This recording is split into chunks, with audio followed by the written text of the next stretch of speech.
The anime started on an average school day. Haruka is sitting alone in his desk because he is a total loner. He is well aware that he is a loner, and as a matter of fact, he enjoys being alone since his only other option would be to hang out with his classmates, and he freaking hates them. There are a bunch of groups in the class, including the delinquents, the popular girls, the gym bros, and then there's the other people no one cares about. Haruka doesn't belong in any of these groups, and he's fine with that since he has a lot more time to read his books with no friends, but his reading session is interrupted when bright light appears beneath him. It looks like a summoning circle is spawning beneath the students, and for a moment Haruka got excited because he knows this means he gets to go an Isekai adventure, but then he realizes that he's been getting too much screen time for a loner, and if he knows anything about Isekai, that means he's going to get screwed over somehow. He's not about to let himself become a victim before GTA 6 drops, so while the portal is still loading, he walks up to the door and tries to leave. Unfortunately, the door seems to be bolted shut with magic, so no matter how much force he uses, he isn't able to get out of the room. The portal is almost done loading, so his classmates begin disappearing, fading away, and as a last-ditch effort to avoid his otherworldly fate, Haruka decides to crawl into the ceiling vents to wait out the summoning circle. He jumps up and manages to crawl his way into the roof of the class, but just when he thought he was safe, the summoning circle followed him through the roof and he ended up getting summoned anyway. It sucks that he couldn't stay on Earth, but since he already knows how this kind of thing goes, he expects some kind of fat king or pretty princess to show up soon and ask for his help or something. However, that's not what happens, as Haruka sees a bald old man frantically waving his arms around and panicking at the sight of Haruka. Apparently the old man is God, and he was the one in charge of the summoning, and has already sent all of Haruka's classmates off to the other world. But because Haruka came up with the idea to hide in the ceiling while he still ended up getting summoned, his summoning was delayed, so God needs to send him to the other world quickly before he gets in trouble for this mess. He tells Haruka that he will get abilities to help him in the other world, but since he's late, all the good abilities have already been chosen, so the only things remaining are all the leftover ones that no one wanted.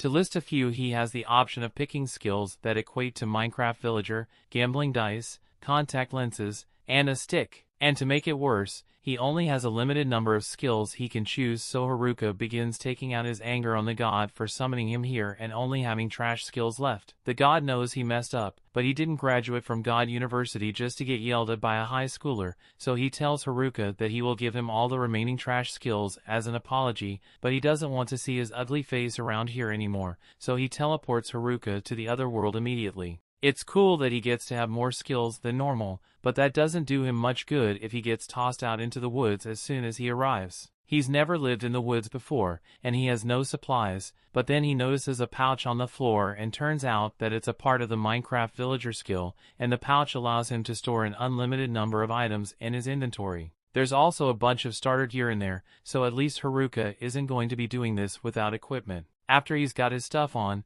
he decides to check his stats, but thanks to the gambling dice, he needs to roll a number to get stat points. He just goes with it and throws the dice on the ground. So as a result, he ends up with a score of M, and he has no idea what M means, so he just decides to put the M points all into his luck stat. To his surprise, when he opens his stat window, his luck stat is completely maxed out, making him wish he used it on something better. He continues looking through his stats, and to his surprise, aside from all the trash skills, he actually gained 2 unique skills as well. Because he is such a loner on Earth, he will be unable to form a party in this world, even if he wants to. But in exchange, his second skill allows him to force monsters to serve him because he wouldn't be able to make any friends otherwise. Haruka is a bit disappointed that he won't get a chance to make a harem for himself, but is what it is. Right now he's more concerned with the fact that he doesn't see any of his classmates nearby, and he finds that strange since this is supposedly the starting location. But then again, he never cared about them before, so why would he care about them now? Right now he needs to focus on getting supplies so he can live a good life out here in the woods, but that's a lot easier said than done when he can barely see anything with all the trees in the way. At this rate, it won't be long before he runs into a monster accidentally, and if that were to happen, he would be a dead man for sure. Just then, Haruka remembers that he has a contact lens skill, so he puts on the contact lenses and suddenly he can see all kinds of information about his surroundings. It turns out that the contact lenses come with an inbuilt appraisal skill, and with it, he is able to easily traverse the forest and find some mushrooms that he can eat without dying. He decides to pick some, and thanks to his villager bag he can take as many as he wants. He then goes over to the river nearby and uses his bag to fetch a little water to drink. Once he's done with that, something else catches his eye, so he wanders back into the forest, where he finds a little cave. It looks too interesting for him to ignore, so Haruka says a little prayer in case there's a monster here that will attack him, and after that he begins exploring the cave. Luckily, it looks like there aren't any monsters here, and this place is quite spacious, so if he decides to make this his base of operations, he pulls out a tent and a magic lantern from his bag to set up camp, after which he then proceeds to light a small fire with his temperature control magic so he can stay warm for the night. Coincidentally, using his temperature magic once allowed him to unlock a new fire, and being wary of monsters made him acquire several detection skills as well, but Haruka's only attack skill as a stick, so he still needs to figure out a way to defend himself. The next morning, Haruka wakes up with a jolt, so nervously leaves his tent. Into his relief, it looks like there weren't any monster attacks overnight. He is safe, all thanks to the anti-monster properties of his useless skill items, but even he is safe from harm, it doesn't mean he's safe from her hunger, so he busts out a frying pan and cooks up some of the mushrooms he gathered yesterday. And if you're wondering where he got the frying pan, he was just sitting there in his villager bag alone, the full set of kitchen knives and some beef jerky. So far that bag has been the most useful thing in Haruki's arsenal, so he wonders what kind of villager stocked it up before he got it. Any case, now that he has eaten, he needs to figure out what he's going to do from now on, so he heads outside and takes a little walk to think. For now, that cave will work well as a base of operations, but Haruka still needs to worry about finding a reliable source of food and creating safety measures against any monsters that may try to attack him in this world. Fortunately, with his contact lenses, it shouldn't be too hard for him to gather enough food to last for a while, as he finds some more mushrooms and some herbs almost immediately, but he still has to figure out a solution to his monster problem. Just then, Haruka's detection skill kicks in and he notices something going on nearby, so he decides to go check it out and is horrified. Once he realizes that the noise was caused by goblins, it would be bad enough if it was one, but there are two of them, and they both have strength stats that are higher than his own. He wonders if he will be able to take them down with his current strength, and he contemplates running away, but the fact that he is living in this forest means he will eventually have to fight the goblin if he wants to survive, so he chooses to get it over with while he still has the element of surprise. With that said, he isn't sure his stick will be good enough for the job on its own, so he tries using one of his trash to wrap the stick in magic to see if that does anything. It works out better than he thought, so he lunges out of the bushes and strikes at one of the goblins. After smacking it on the head, the goblin is dazed and confused, but Haruka doesn't stop there and proceeds to beat the daylights out of it until it finally dies. That's one down, but Haruka still has to deal with the other one, so as it charges at him he dodges out of the way of its attack. Now that he's gotten a feel for it, Haruka realizes that the goblin's attacks are actually really easy to predict, so he effortlessly evades it and then proceeds to smack it around before hitting it with a wave of magic. Having just won his first fight against goblins, Haruka thinks that's enough work for the day and decides to head back to the cave so he can rest a little. And once he's back, he roasts some mushrooms for dinner and takes a look at the club he looted off the goblin corpse. It may have high damage, but it's heavy and has a short range, and Haruka decides to continue using his stick for now. He then checks the rest of his stats, and to his surprise, he managed to level up from the fight he had today, and not only that, all his existing stats were doubled as a result. By the next morning, Haruka wakes up and has breakfast as usual, but he is starting to get sick of eating nothing but mushrooms all the time. He really wishes he could eat some meat out here, but he's going to have to learn how to hunt to do that, and before that, he needs to learn how to enhance himself first. The first thing he wants to try is the magic fusion skill he acquired, and for a quick explanation, it basically covers his entire body with magic in order to boost his physical and magical defense. It also greatly increases his strength, so he should be able to fight with much more efficiency. Additionally, his appraisal skill was upgraded to level 2, so he uses it to see if anything has changed, but the only difference is that there's a question mark next to all the descriptions.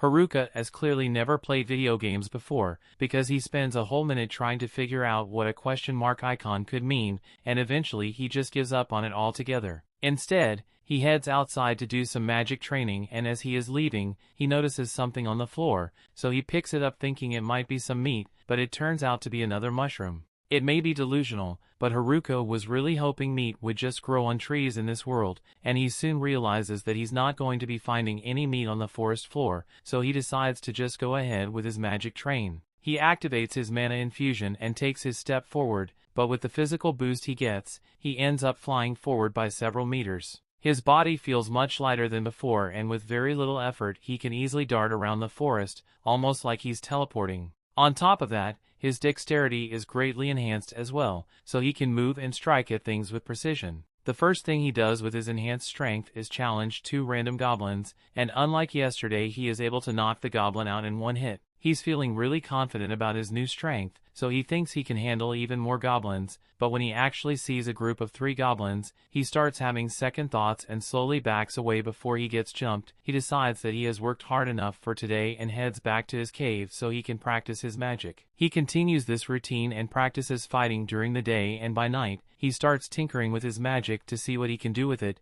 and apparently he can make coffee tables. By following this routine, Haruka is able to eventually one-shot a goblin and create a proper table with his magic crafting, so he then uses it to create a gate for his cave so he can go out at night, and that means he can finally go hunting. He goes out for a rabbit because he hasn't tasted meat in so long, and when he finally catches up to it and is about to start cooking, he notices something else nearby. At first he thinks it's a goblin that, upon further inspection, he finds out that it's something even worse. Those are the delinquents from his class, and he really doesn't want to have to deal with them, so he intends to sneak away in the other direction, but as he starts heading that way, he realizes the popular girls are here as well, along with the gym bros and the nerds. He doesn't think the nerds are that bad since he occasionally hung out with them back in school, but he still doesn't want to have to talk to them though. Finally, he notices the student council group, which has the class rep in it, and while he may hate socializing with the people in his class, he has to admit that the class rep has always been really nice to him, so it would be the least he could do to return that kindness, even if it's just to say hello. He briefly considers revealing himself and talking to her, but then again he doesn't want to ruin the solitary life he already has.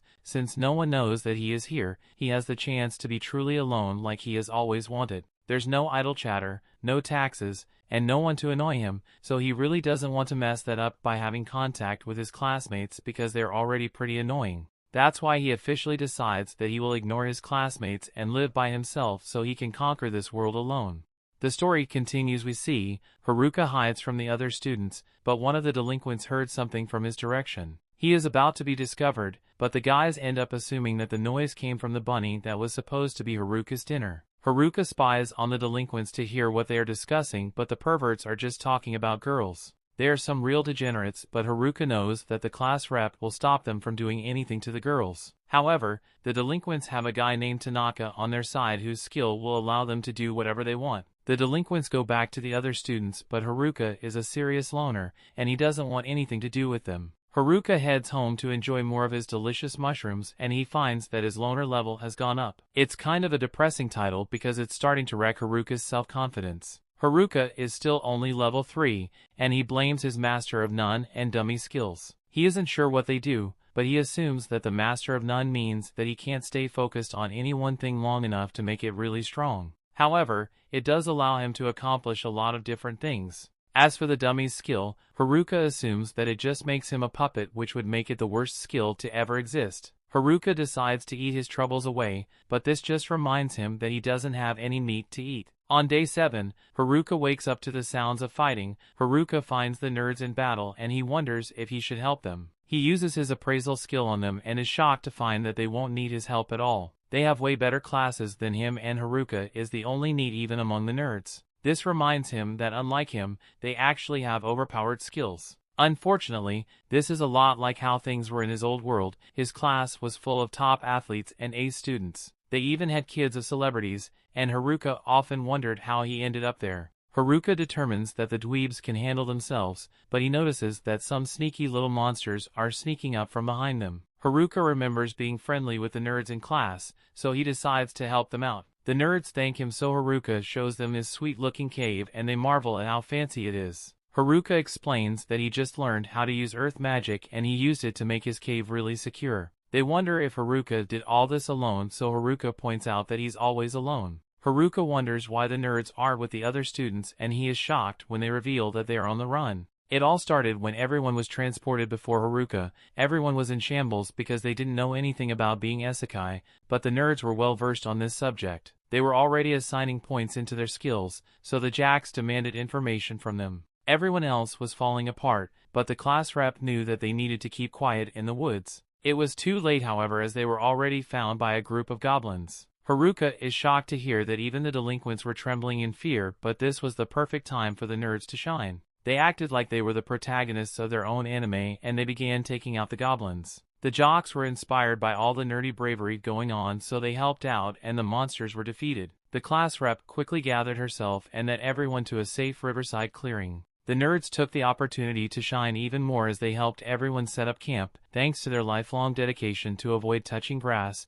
they became experts in all things Isekai, including survival. The class rep organized everyone and put them to work. Soon enough, everyone came together and began working as one. This didn't last long, however, as the popular girls decided that they don't want to work anymore. The class rep tried to explain that their best chance of surviving by sticking together, but the group started to fall apart. They were all tired of working so hard, so they just left all the responsibilities to the nerds. The class eventually fell apart completely, and there was nothing the class rep could do. From then on, only the class rep, the nerds, and a couple of other students did any work. The other students were just so lazy, so the nerds began to resent them. They were even in charge of doing all the fighting. The nerds were super dependable though, as they just wanted to get stronger and level up. This was because they saw what skills the delinquents picked. Some of the skills they chose were charm and puppeteer, two abilities that grant control over other people. The nerds knew that the delinquents had bad intentions, so they were leveling up to stand against them. The delinquents were working hard to level up as well because they needed to in order to use the skills.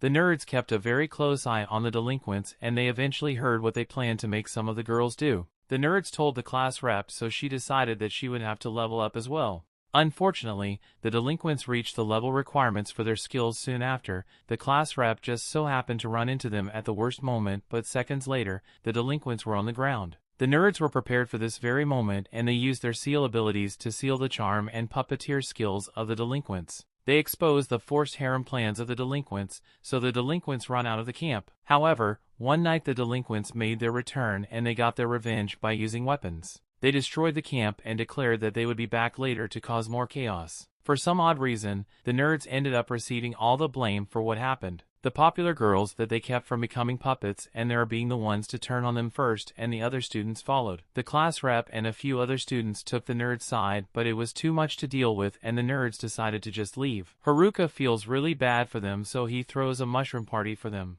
Haruka ended up spending in the next day with the nerds as well, and he determined that not being a loner is okay sometimes. Haruka eventually says goodbye to his new buddies, and they offer to let Haruka join them. They're going to look for a town so they can get started as adventurers. Haruka agrees that he's closer to the nerds compared to the other groups, but he shocks everyone when he still declines. Haruka simply shoos them away, so the nerds leave. Haruka admits to himself that he would like to head into town, but he knows that with his terrible stats, he would only hold the dweebs back. The nerds seemed pretty worried about the class rep, so Haruka decides to go check on the other students. On his way there, Haruka is confronted by a kobold, but he manages to punch it into unconsciousness. Haruka is surprised to see that no students are left at the campsite, and his enemy detection skill reveals some footprints. Following the trail leads them to find the popular girls. Haruka panics and decides to get started on cooking dinner back home, but the girls try to stop him. They say that they just want to talk, but Haruka knows that being around them is the exact opposite of quiet solitude.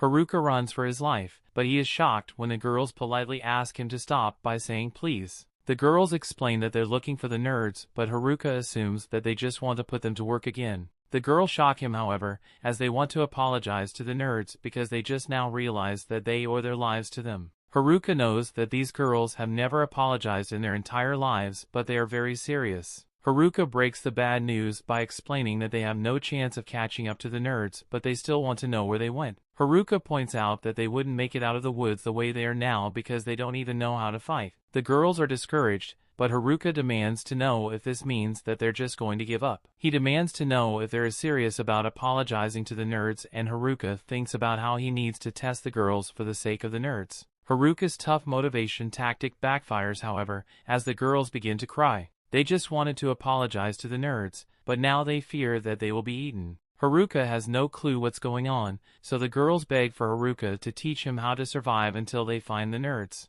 Haruka accidentally says yes, and this activates his domination skill. This makes him rule over the girls, and Haruka wonders how this could have happened. The girls end up following him around like lost puppies with soulless eyes. It's also terrifying because the girls now finish off bad guys without a single word. They even bring crystals dropped by the monsters like they are dogs returning a frisbee. Haruka tries to heal the girls, but they just heal him even though he doesn't need it. Haruka fears what the class rep would say if she saw this, and he wonders how he can cancel his domination skill. Just then, the class rep finds him, but Haruka is thinking too hard about a solution to even notice. He doesn't realize that she's there at all, so she forces him to acknowledge her. Elsewhere, the delinquents make a plan of their own and they determine that they must start by getting rid of their biggest problem.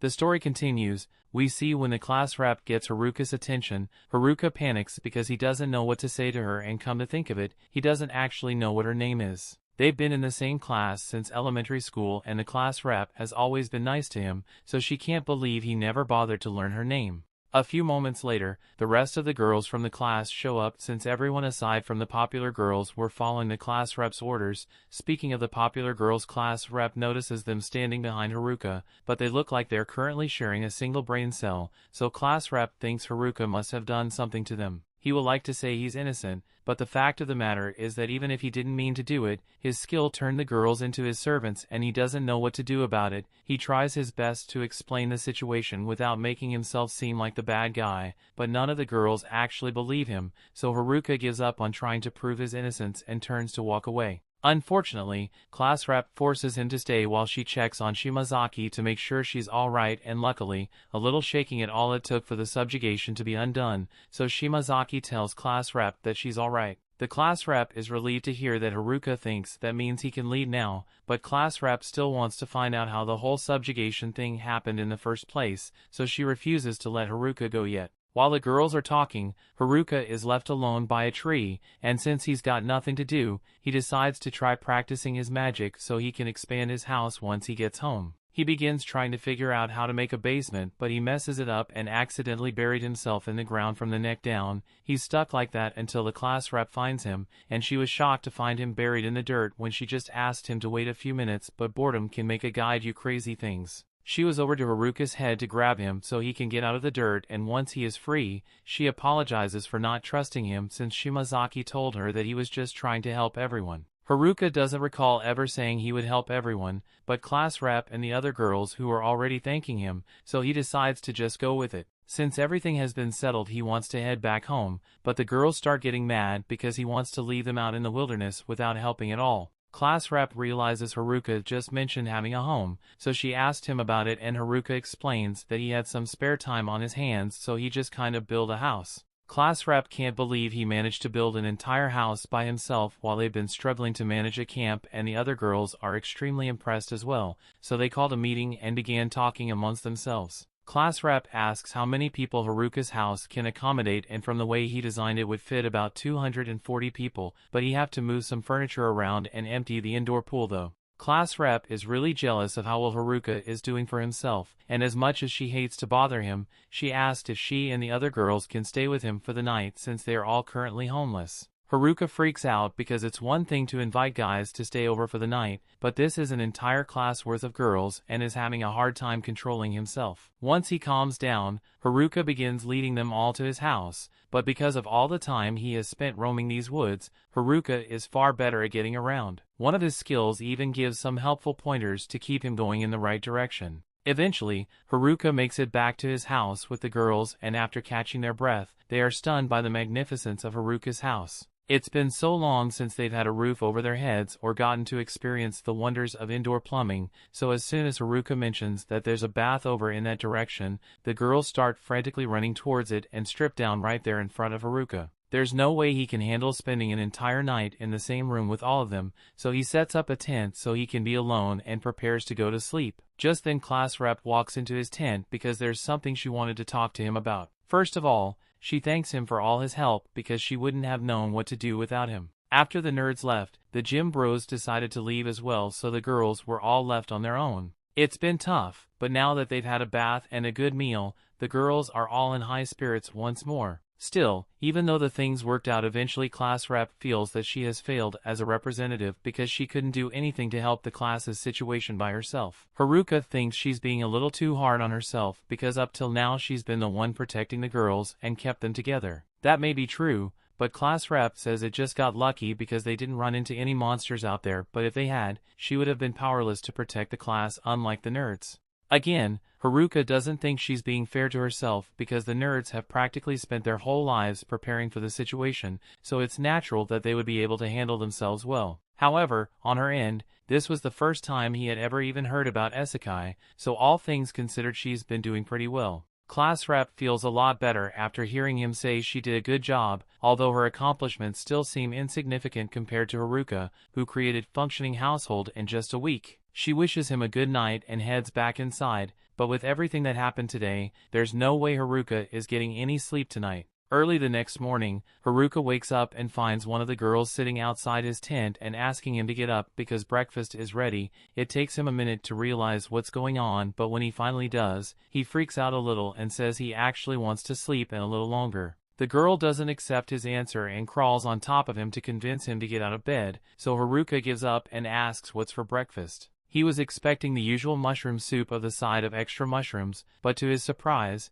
breakfast is actually fish today, and he is so excited that he accidentally headbutts the girl. The girl was slightly hurt, but Haruka couldn't care less because he finally gets to eat something other than mushrooms, and he absolutely loves it. Class rep doesn't understand why he is so excited to be eating fish when he has been living next to the river this entire time, but while that may be true, Haruka simply sucks at fishing, so he has never been able to catch any. For the girls to be so used to eating fish, they must have a reliable method of catching fish, so Haruka asks to see how they do it. Class rep agrees and takes Haruka at the river along with one of the girls who has a lightning magic skill, and asks for how she catches fish. She kind of just electrocutes the water until the fish stop being alive. Haruka is really impressed, so he pleads with her to do it one more time, and while the girl doesn't really want to, she agrees anyway since Haruka is helping her out. She spawns another lightning ball, but before she could throw it in the river, Haruka takes the lightning ball and seals it with his packing skill. He then tosses it in the river and is able to catch some fish as well, but on top of that, he also acquired lighting magic, so he won't be needing Lightning Girl's help anymore. Class rep asks what he just did, so Haruka explains that by using his packing skill on a particular element he can gain that kind of magic. It's probably an effect caused by a combination of his many skills, which is definitely useful, but he still doesn't think it's impressive since he still only has a bunch of useless skills.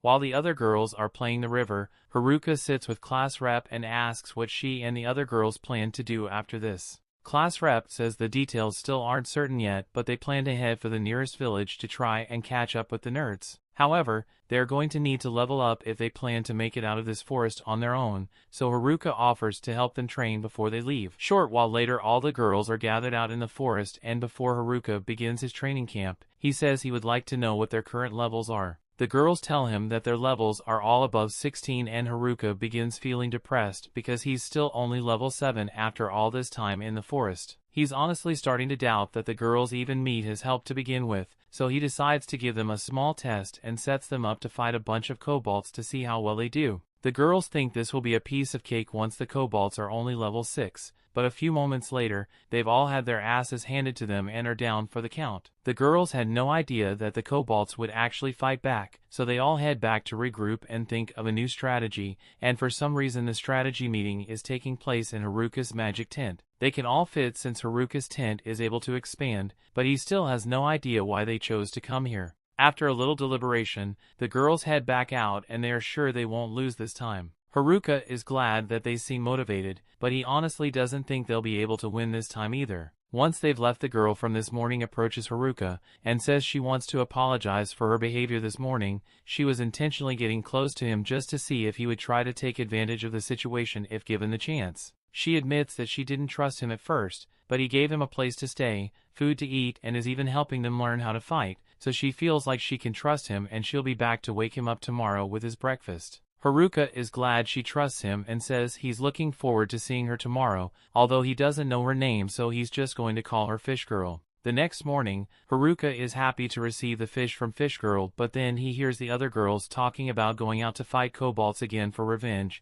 but before they can leave, class rep calls them back and says they need to train first because they are definitely going to lose again if they go back to fight now. She suggests they should practice by fighting goblins, but when they actually start a fight against the goblins, it doesn't go well for the girls. Despite this loss, some of the girls still think they are ready to fight the kobolds, although a bunch of them pretend to be sick to avoid having to fight anymore. Haruka doesn't think this is going to end well, so he's prepared to intervene if necessary.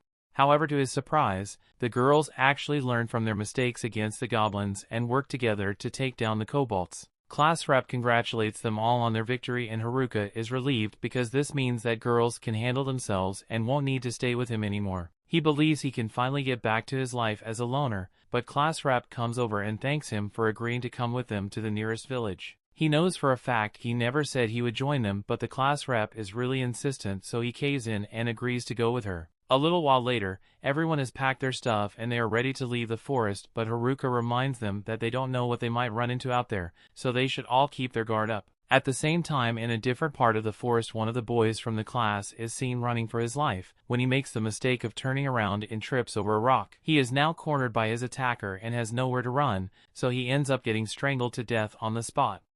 That brings the episode to an end. Thanks for watching. Want next part? Subscribe the channel and turn on notification bell.